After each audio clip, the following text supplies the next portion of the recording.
Assalamualaikum warahmatullahi wabarakatuh. Hari ini kumpulan kami akan membuat pembentangan yang bertajuk Etika Pelajar Guru menurut Ibnu Khaldun, Al-Ghazali dan Asy-Syalabi.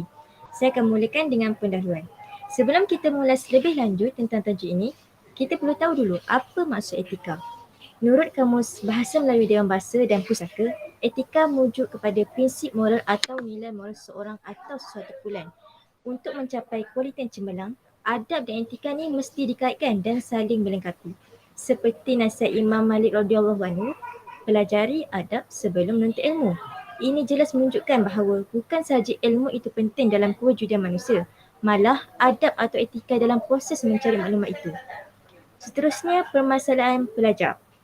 Pelbagai ejekan atau bahasa yang kurang baik digunakan di bibit-bibit mulut remaja zaman sekarang. Tambahan, ada juga murid yang berani mencalakan kereta guru, murid melawan guru, menumbuk guru serta membakar milik guru. Ini hanya sebahagian kecil daripada sekian banyak contoh betapa murid-murid zaman sekarang ni semakin hilang budi pekerti. Inilah dilema yang dihadapi oleh golongan pendidik zaman sekarang. Sekian, terima kasih. Seterusnya, objektif kajian. Objektif kajian ialah tujuan kepada kajian. Yang pertama, mengenal pasti cabaran yang dihadapi guru dalam mendidik pelajar yang tidak menghormati guru pada masa kini.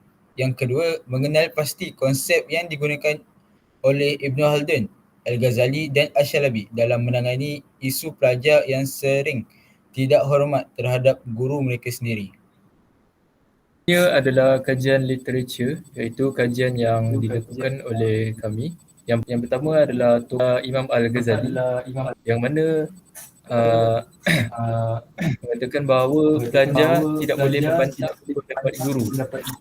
Ini untuk menunjukkan bahawa ilmu guru itu lebih tinggi dan mulia daripada apa yang ilmu yang ada pada pelajar. Jadi setiap pelajar hendaklah tidak membantah apa sahaja arahan daripada guru. Yang seterusnya adalah tidak bersangka buruk terhadap guru. Hal ini kerana bila kita bersangka buruk terhadap guru, secara automatiknya keberkatan ilmu yang kita belajar tu akan terus hilang. Dan bila terus hilang, akan sia-sia sahajalah apa yang kita belajar itu.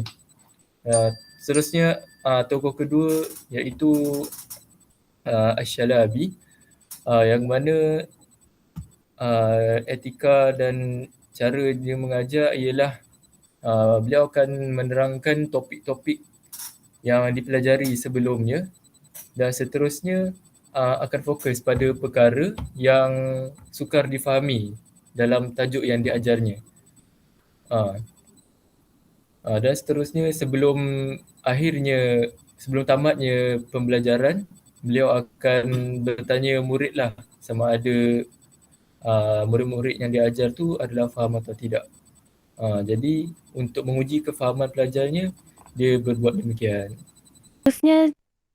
Teruskan kepada tokoh yang ketiga iaitu Ibnu Khaldun. Antara etika yang dianjurkan oleh Ibnu Khaldun yang pertama iaitu bersikap sopan ketika proses pembelajaran supaya ianya dapat mengelakkan daripada berlakunya gangguan jiwa pada pelajar. Dan yang kedua iaitu tidak menghentikan pelajaran pada waktu yang terlalu lama sebab ia boleh menyebabkan ilmu yang sedang dipelajari tidak tepat dan pelajar akan mudah lupa, menyebabkan proses belajar akan lambat.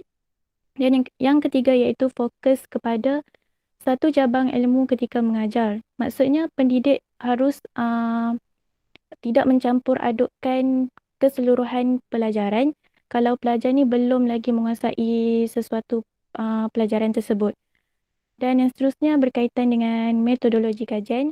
Kumpulan kami menggunakan kaedah analisis dokumen daripada 3 artikel yang berkaitan dengan tokoh-tokoh iaitu Al-Ghazali, Ibnu Khaldun dan Asy-Syalabi.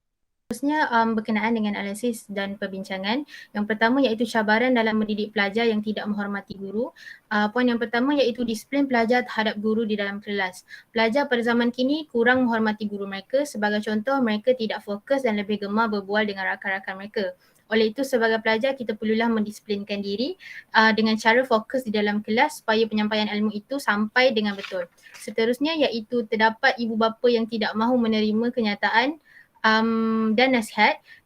Ini kerana apabila mereka menerima teguran dan nasihat daripada guru, ada ibu bapa yang tidak menerima sesebuah teguran itu.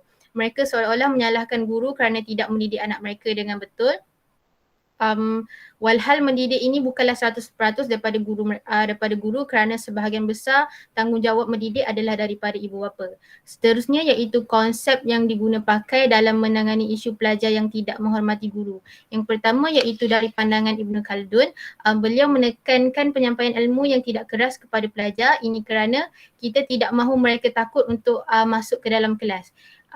Oleh itu pemikiran Ibn Khaldun ini dapat memudahkan pelajar dalam menuntut ilmu kerana tiada pemaksaan dalam menuntut ilmu. Seterusnya Asy-Syalabi. Asy-Syalabi amat mementingkan pemahaman pelajar dalam sesuatu pembelajaran. Pembelajaran yang santai yang dapat menarik minat para pelajar. Asy-Syalabi menggunakan kaedah khalaqah atau belajar secara berkumpulan. Justru kaedah ini juga dapat memperbaiki hubungan antara guru dan pelajar. Al-Ghazali, beliau berpendapat bahawa dengan mendekatkan diri kepada Allah juga adalah sebuah bentuk pendidikan. Ini kerana dengan mendalami agama kita dapat mendalami sesuatu pelajaran dengan lebih mendalam. Oleh itu sebagai pelajar kita haruslah mengetahui bahawa pekerjaan menjadi guru itu adalah pekerjaan yang mulia di sisi Allah. Untuk akhir sekali, kesimpulan daripada perbincangan kami pada zaman kini, banyak cabaran yang harus dihadapi oleh seorang guru dalam mendidik anak muridnya. Terutama kita ambil contoh pada zaman pandemik COVID-19 ini di mana hampir majoriti belajar secara online. Jadi guru atau pengajar lain tidak tahu bahawa mereka itu fokus atau tidak ketika di rumah. Jadi pelajar ini haruslah memberi etika dan kerjasama yang baik juga kepada pengajar mereka kerana ilmu tu tidak akan berkat jika kita tidak menghormati seorang guru. Oleh itu, perkara ini juga dapat disimpulkan dengan pandangan 3 ulama yang terkemuka iaitu Al-Ghazali, Ibn Khaldun dan Asy-Syalabi, di mana kita dapat menemui skill ilmunya, adab, susunan ilmu dan pelbagai lagi daripada mereka ni. Mereka mempunyai pendapat atau cara yang beza namun tujuan mereka semua adalah sama. Menurut Ibn Khaldun, beliau menggunakan kaedah yang sesuai atau pelbagai teknik untuk menarik minat pelajar. Menurut Al-Ghazali pula, akhlak itu diutamakan terlebih dahulu dalam sistem pendidikan kerana tanpa adab tidak akan sempurna pembelajaran itu kerana sebijak-bijak mana pun seorang pelajar kalau tak ada adab tiada guna. Dan Asy-Syalabi pula menggunakan sistem halaqah dalam pembelajaran iaitu berkumpulan. Jadi secara ringkasnya, etika ini bukanlah salah satu daripada pihak sebelah saja yang main peranan iaitu seorang guru, namun seorang pelajar juga harus memberikan kerjasama yang baik untuk menghasilkan pembelajaran yang sempurna. Jadi saya akhirkan pembincangan kami dengan sepotong hadis dari hadis riwayat At-Tabrani. Jadilah kamu seorang yang berilmu dan menuntut ilmu, mendengar ilmu atau mencintai ilmu. Dan janganlah kamu menjadi golongan yang kelima iaitu orang yang tidak mau belajar, tak mau mendengarkan ilmu dan tak suka agama dan selalu mencari keburukan ulama. Maka nanti kamu akan binasa. Jadi itu saja daripada kami hari ini. Sekian, terima kasih.